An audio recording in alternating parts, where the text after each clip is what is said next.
Being autistic spectrum, a distinction or disability. A variety of childhood disability are characterized by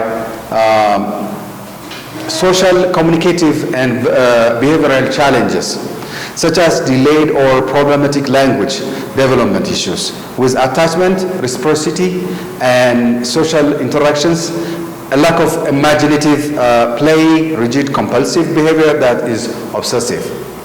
There are two main categorization systems that are used to define this disability. The first is the DSM-IV, the American Acrobatic Association, describe it, and World Health Organization also define it, this spectrum. So medical classifications where clinicians use diagnostic name pervasive developmental disorder. It includes the following: pervasive developmental disorder not otherwise specified, Asperger syndrome, autism. It's distinct from children with speech language difficulties, even though many of them have comparable long-term issues with communication and socialization. So Lorna Wing proposed the autistic spectrum as a second system in 1995. The autistic spectrum acknowledged that there is a group of children that have social, communicative, and behavioral impairments, and that are affected differently and to varying degrees by these issues. Though 2/3 have an intellectual handicap, 1/3 have ordinary intelligence. The sizable minority, 5%, have special cognitive abilities in specific areas. The spectrum includes children with autism, Asperger syndrome, atypical autism, and major receptive and expressive language problems. Autistic spectrum diagnoses have increased significantly in recent years. This is attributable, at least in part, to the expansion of diagnostic criteria to accommodate children with milder manifestations as well as increased public awareness. So when we come to advantage and disadvantage of diagnosis of ADHD and Asperger's or autistic spectrum, from a social constructive perspective, taking a fixed position against or for diagnosis is not the most helpful one or instance. A helpful therapeutic stance is to suspend rigid judgment and to create a space of reflection. Disadvantage, it has also disadvantage. So we have to consider both sides of the diagnosis. Level emphasis pathology can be undermined when we see the disadvantage to clients and made hopeless about change. Can be limiting self-fulfilling prophecies. It can be over-identified with the problem. The other disadvantage is they are unreliable and inaccurate. A diagnosis is not an objective assessment. A child is highly likely to receive different diagnoses from different many clinicians. Many children in this case actually receive multiple diagnoses. For example, 30% of children with ADHD also receive diagnosis of oppositional defiant disorder. A level is, the other one is, a level is reductive while children are unique. And the last but not the least is ethical issue. Children are rarely consulted and never given the power of self-labeling, though children are the most affected by label. They are passive recipient and have the least power in deciding whether it is meaningful and helpful to them. When we come to the advantage of diagnosis, we found that it can sometimes provide a helpful understanding for the children. It gives a clue for some teenagers' diagnosis with Asperger's syndromes, a way of communicating with others. Can help people again support or others. Clients gain enormous support from meeting with others with similar problems identified with similar levels. And also, it can help reduce blame and build cooperation. The use of labels like ADHD can provide a helpful explanation to many parents who have been struggling with difficult behavior in their children that does not blame them for the problem, which can give some insight and understanding. The other thing is, it can sometimes help parents and others to see children are more positive light. The naming of the problem also can help parents see their children differently, and diagnosis give access to a large body of knowledge too. To the parents and children can also access this knowledge via both, for many this is very helpful to them, many things. The other thing is, it can help also families gain resources when a child receives a label which this can help the family access to much needed extra resources such as special education or remedial teacher or even financial help. The other thing is formulation and strengths-based response to diagnosis. In this regards, the strengths-based theory therapist seeks to contextualize the diagnosis within a broader formulation that acknowledge the spectrum, the special circumstances of the child, family, offer to information that will be most beneficial to them. At that point, in this quest of meaning and comprehension, so the formulation is more about through explanation of current problems that makes sense to all parties involved, match the evidence, offers constructive perspective that indicates advancement or movement in the right direction. Whether they are presented or orally or writing, whether they include official diagnosis or not, the following standards should be met when developing strengths-based formulation, and builds on includes the client's ideas, understanding of the language, like the basic professional formulation are really collaborative, understanding that build on acknowledge the knowledge of the client in their writing and assessment of a child. Difficulties can be useful to incorporate any helpful understanding that the families themselves have generated. The other thing that we must consider is may or may not include formal diagnosis. A formal diagnosis is not always necessary in constructive formulation, even a formulating setting. So for many families, gaining a constructive understanding without label, perhaps in written report, is sufficient to help them understand the issue to access resources. The other thing is highlight the strengths as well as the deficit. The formulation should also highlight some of the seeds of the solution, such as parents, close relationship with another, or child's ability to play a part as a part of the team in a football match. How qualities are framed or reframed is also important. So the other thing is giving meaning to the problems, a way that does not blame the people who are going to solve it. Formulation that simply criticizes the parent management of the child and thus makes them feel blamed is unlikely to gain other cooperation to come to the parenting groups. Conversely, it can be helpful for formulation to locate blames for problems outside the client's immediate systems. The other thing that we should bear in mind is it has to be inclusive and empowering. Put simply, we need to inclusive formulation that draws in and empowers all the people who are likely to bring about change, whether this is a child, parent, teachers, or extended members of the family. The last but not the least is giving pathways to the solution ideas on how to move forward. A formulation is useless unless it contains the seeds of solution. And it clearly highlights a way forward that their access to the client. So these points, almost these 6 points should be included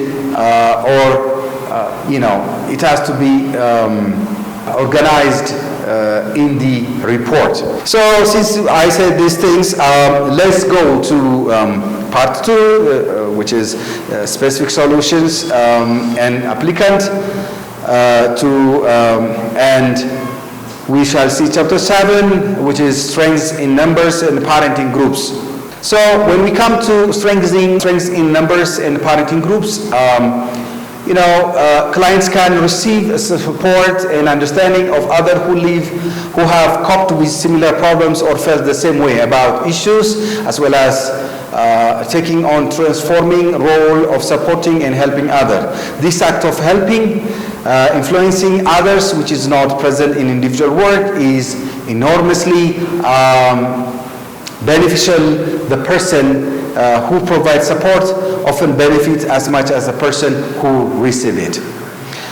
Further, group work can empower people to bind together to take on outside issues, problems, and the whole can become more powerful than the part. Great change is possible. So, therapeutic factor of solution-focused group is our topic is the title that we are going to discuss. So in this regard, in therapeutic factors of solutions, therapeutic factors of group work as distinct from individual to works. Let's see its difference from private one, which is individual work. Group support is, client can gain huge solace, sensing that they are not the only one to have felt a certain way or to have struggled with certain problems. The simple interchange of support, compassion, understanding from peers to hallmark of effective therapeutic work is usually reported as the most valued aspect. Group learning is another difference. And clients can learn a great deal from one another in therapeutic group, with both gaining a new idea on how other people have coped with problems, and from interpersonal interaction, the feedback group members provide one another. When we come to group optimism, in groups, clients witness other people who are solving or who have solved problems similar to their own, and this can give them great hope that such changes is also possible in their lives. So group literally provides a sense of there being hope in numbers. So group work is not suitable for many clients as well.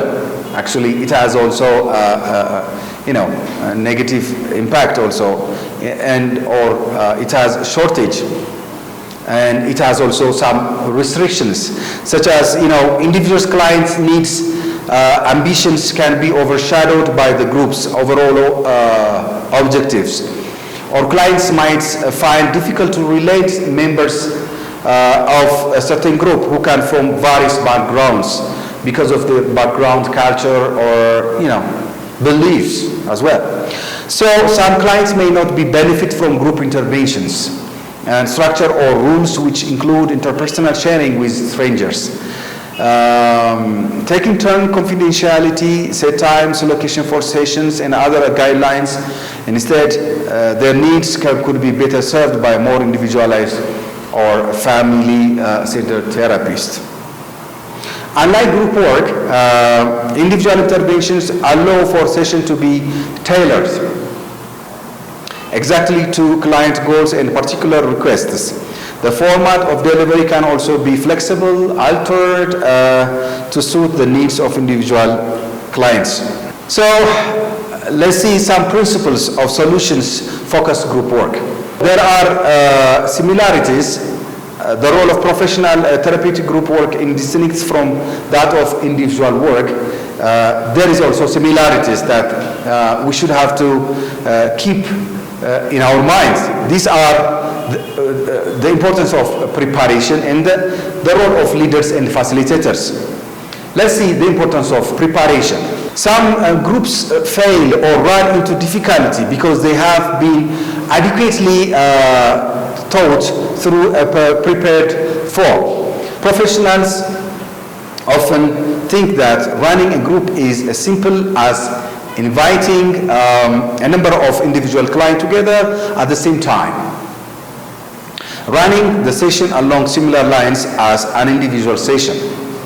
So as described in Sherry book, preparing to run a therapy group can be divided into 4 overlapping stages that are planning and design, engaging and motivating clients, selecting and assessing clients, and preparing clients for membership.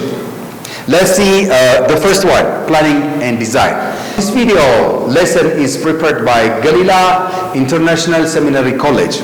So planning and design, it's important to choose a collective group goals that fits with individual goal of your clients. Equally, it is important to choose a group method or style or facilitation that your clients are comfortable with and which fits with their expectations. The second one is engaging and motivation clients. As we said, it's overlapping. They are overlapping. It's not like it's not one to the next. They may be overlapped when we are applying with the clients. So engaging, maybe the engaging might be come first, or the other thing might be second, or So engaging and motivating clients is as described. If you design your group well to match your target clients goals, consulting them in the process, you are already on the way to engaging and motivating your client to attend. It's also important to be able to sell and promote the group. The third one is selecting and assessing clients. In good preparation, you need to think that through the membership of the group, ensure that the help mix, the group mix will work well, and that individual clients won't feel excluded. But when we come to the last stage, that is preparing clients for membership, just ample preparation benefits the facilitators. So ample preparation benefits the clients and help ensure the groups is a success for them. This preparation can include giving an advance information on the group, revealing some of the teaching and content in advance. If a psycho-educational group or preparatory group or individual meeting. The role of leaders and facilitators. This is the second principles that we should focus on. So the term group leaders and group facilitators capture some of the extra responsibilities that face professional running therapeutic groups. Professionals need to lead the group in establishing boundaries, such as finishing, starting times, ensuring that rules are kept, chairing, moderating a group discussion, and ensuring the group member is heard and gets a fair share of group time. Alternatively, if the facilitator is supportive toward group members, always seeks to highlight strengths and possibilities, then this will influence group members to act likewise. Potential groups and facilitators should acknowledge and own this influence, make sure they are role model and for the desired group culture. So group facilitation is a kind of professional running therapy group, also act as facilitator. So this role is also literally facilitate the interpersonal interaction between group members. So encouraging group interaction. The facilitator can encourage group interaction by simply asking questions that invite members to talk directly with another. In this group session, parenting groups in many settings is rather than It is the parents rather than the children and adolescents who are most concerned about the problem, who are most motivated to seek therapeutic help. In addition, parenting group can empower parents into action and help them find more effective ways of influencing their children, as well as provide them with therapeutic support they deserve in their own rights as individuals. A strengths-based group process also must be considered. Like, essentially, the Parents Plus programs are psycho-educational interventions aiming to provide parents with information, ideas on effective parenting technique, as well as supporting them to generate their own solutions and ideas. Central to this approach is a collaborative and solution-focused model of group work.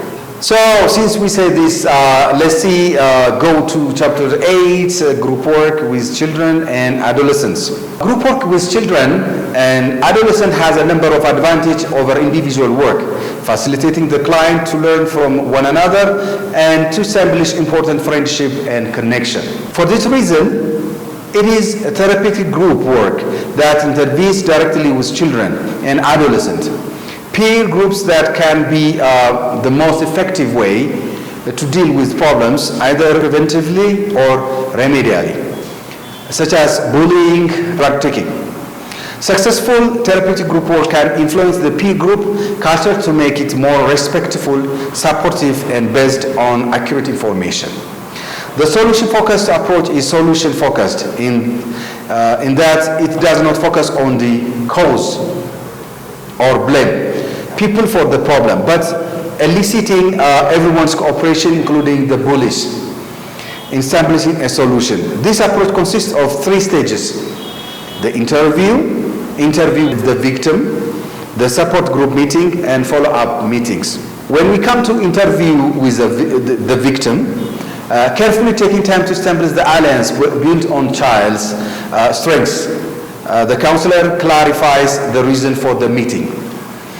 Who is making the child unhappy, or who are they finding it difficult to deal with? And who else is present when the problem happens? People who witness the bullying or who act as bystanders are the feature of school bullying and represent group who are important to include the support group. Who are a child friends, or who would he or she like to have a friends? Often the child includes children already named as bystanders or even bullies. In some instances, bully-victim relationship can be the result of friendship that have run into trouble. Finally, the counselor collaboratively identifies the children from the above-named group who might help the support the child in overcoming the problem and making him or her happier at school. Support group meeting. In this regard, the counselor welcomes all the children, explain the purpose of meeting. The counselor then helps children emphasize by inviting them to share about time that they have been unhappy in school and finish the discussion with concluding comments. Follow-up meetings. This is the last one, and in this case, the counselor first meets with the identified child, identifying which progress has been made and reinforcing their contribution. Generally, they report progress, particularly in the relationships with children in their support group. At a separate time, counselor review progress with support group. The focus is on identifying progress and helping children name their individual and collective contributions. Group with children and adolescents in specific issues. As a facilitator, we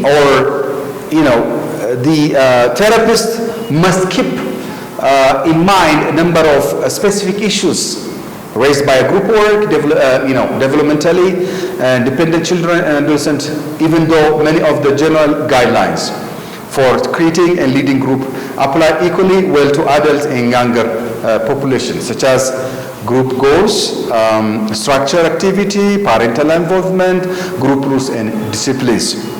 When we come to group goals, in their life, parents and instructors are the ones who make the decision about what's best for the children and adolescents. As a result, the kids and teens are frequently required to join the group. Groups that focus on adults' objectives are common. Examples include those that teach social skills, manage anger, avoid bullying, perspectives, drug use, and so forth. Looking at things from a solution-focused perspective, the goal is to put a lot of effort into creating positive group identify that is centered around the objective of the members. Structure and activity. When we come to the structure and activity, when we come to child context, incorporating non-verbal expressive games actively alongside with introspective exercise and vocal communication focused talks is crucial for effective communication or managing children's groups. We can also assist the kids in expressing themselves through role-playing, puppet, play, theater, games, like painting, sand play, sculpting, depending on their developmental stage as well as groups' energy mode. But when we come to adolescent groups, they are likewise marked by a balance between discussion and activities. While this must be modified for an older age group, many of the same guidelines still hold true. So in parental involvement, when parents are involved in the group, children, though legally all, from children's perspective, though legally all that's necessary for children to attend group in their group parents' consent, therapeutically, it is generally necessary to have parents' active support and involvement, particularly if the group is to have a wider positive impact on children's lives. On the other hand, adolescent while older teenager can decide to attend without the involvement or knowledge of their parents, and their work mirrors many of the aspects of working with adults. Parental permission and in some cases active participation is necessary for group work with children and younger adolescents. When we come to group rules and discipline from child perspective, when facilitating children groups, you are quite likely to encounter discipline problems on more frequent basis than adolescent. So when working with children individually, for this reason, it's important for therapists to think though in advance their discipline strategies side by side and how this can be used to the benefit of the children concerned. So, establish a group rules, be clear, focused when asking children to do things is helpful. Attend to positive behaviors, ignore minor, breaches, actively praise and reward children who keep to the rules. Structure the group setting also, in a way that promote the rules is also helpful. Think though how you will deal with the child who is continually disruptive and recruit the parent. This video lesson is prepared by Gelila International Seminary College. So when we come to adolescent, similar to working with a younger children, group facilitators should expect challenge to group rules when working with adolescents. Therefore, the group facilitator should have, clear times and range of discipline consequences for serious breaches. Negotiation and debate about group rules often proves to be one of the more fruitful aspects of the therapeutic work with adolescents. In the same way, negotiating not only the group rules but also the content of the session can also be very useful and helpful when working with adolescents. So let's jump into chapter 9, that is posing solutions and strengthening best video feedback. So posing is likely refers to practice of taking intentional break or pause during a feedback session. Posing allows participants to reflect on what has been discussed or observed. When we say solution strengths best, we mean that this suggests an approach focused on identifying and leveraging strengths and positive aspects within individual teams or organizations. Unlike a traditional problem-focused approach, solution strengths-based method emphasize building on what already working well rather than solely addressing weaknesses or problems. Video feedback then, it involves using video recording as a tool for providing feedback.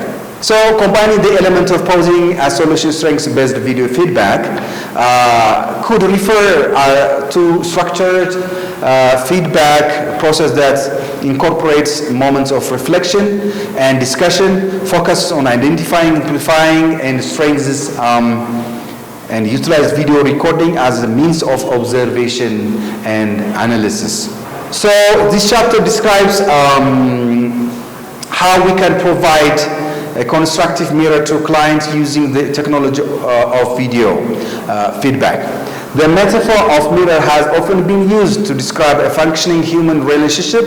Psychoanalysts such as Winnicott have argued that in the course healthy development, the parent acts as a mirror to the infant child, reflecting their feelings and emotions. When the child looks in the face of responsive parent, they see themselves reflected in the parent's facial expression and gesture. This reflection provides them with a sense of themselves. They begin to learn how they are. Within the relationship, the teacher or therapist provide the learner or client with a mirror containing a self-image that facilitates self-reflection, learning, self-reflection and learning. Therapists or teachers aim to respond in a way that helps the client understand themselves better. From a strengths-based perspective, the aim is to hold up a constructive mirror to client that presents a self-image which include strengths, resources, potential, and possibilities. So the aim is to provide an image that inspire clients, which garners their resource to take action. So, as we have discussed, this kind of technique is very helpful, especially for children, in order to grasp or in order to be changed to achieve their goals. So. Video feedback also some advantage strengths that the video feedback are also advantage. Using video in this way can enhance the therapeutic process in a number of different ways, like allowing exceptions to be highlighted and expanded, giving immediate and concrete feedback, and using video also to encourage reflection. On the other hand, it has also self-modeling, like parents literally become their own teacher and role model, rather than exclusively learning from experts or other people communicating with children. The parents are also invited to self-model and to learn from their own expertise with the bullying on their own strengths, confidence. The other thing, the last but not the least, is expanding the witness group. The fact that the video recording has also allows for the possibility of other people reviewing it and those of the ideas to be further enhanced and reinforced. This is principles of group session in the parent plus program, where parent receive powerful and validation and reinforce in the group review of the tips.